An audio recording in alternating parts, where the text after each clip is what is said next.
It's time for the sandbox news. This week we have a realistic man, new clothing and hair, new props and materials for maps, a huge refactor, options to the settings menu, and virtual reality. Construct has received some minor updates this week, including a new blue fence. Actually, 2 new blue fences. There's also some updates to the road here. We can see the asphalt cuts off here and it turns to dirt. And by the warehouse area, there's new metal things.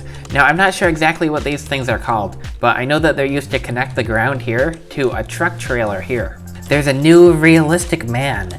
This isn't actually new, and this is not an actual player model. It's a player model with a space between the words, meaning it's just a model of a player. It doesn't have any animations, and the ragdoll isn't set up properly. This is just used for measuring, and most likely it won't be a player model that you can use for your character. Again, this is just ported from Rust for measuring. If there ends up being a default realistic player model, it would most likely be a new model created from scratch, not just copy-pasted from a different game. There's new clothing for the sandbox man. Here we can see there's a new police vest and a new hairstyle. It looks like the jacket from last week has been colored blue. Previously it was white.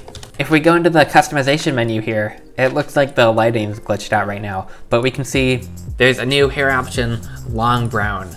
The other hair options are loose hair, and it looks like this is all the same hair but recolored. Under tops, we can see the new tactical vest. It says police on the back, and it's a black color. It's so interesting. These new clothes and hairstyle almost make the sandbox character look like Trevor from the Grand Crime Auto series.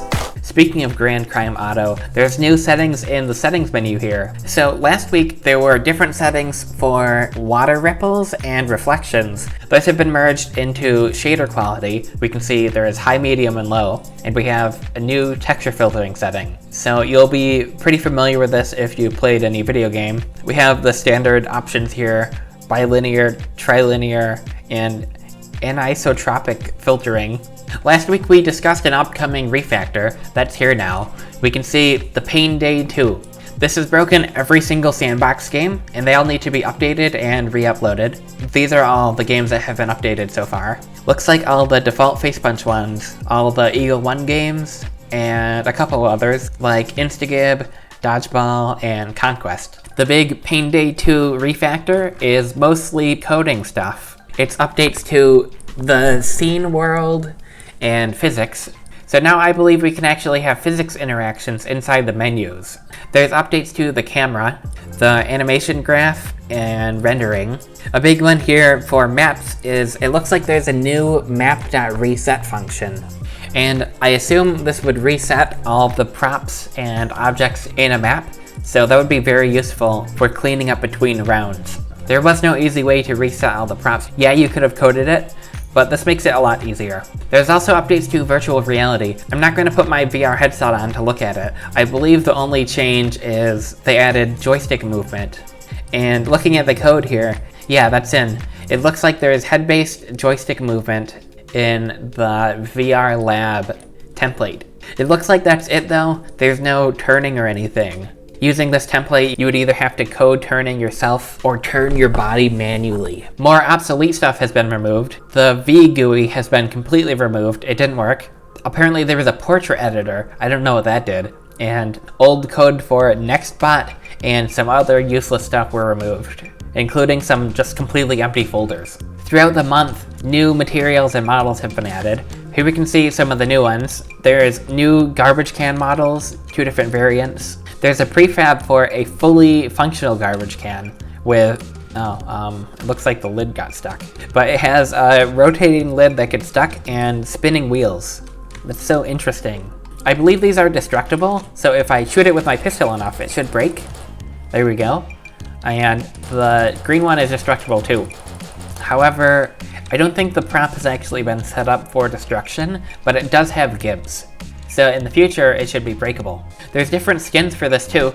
We can see there's a green, blue, brown, and black skin for this. I actually think that's not the optimal way to do it here, because you can actually tint models whatever color you want. So it would make a lot of sense to have a completely white skin that we can recolor to be anything, like pink or red. if we wanted. Same thing here, there's a green and brown one. I don't remember what color the other one was, but it wasn't white. There totally needs to be a white recolorable one. Here we can see there's an air conditioner model and a satellite model. These have been in the game for a while. I think both of these are actually on Construct, but I figured I'd show them here. There's a weird anomaly with the mip mapping on this texture here. We can see it goes opaque when you walk far away, and when you get closer, you can see the holes in it.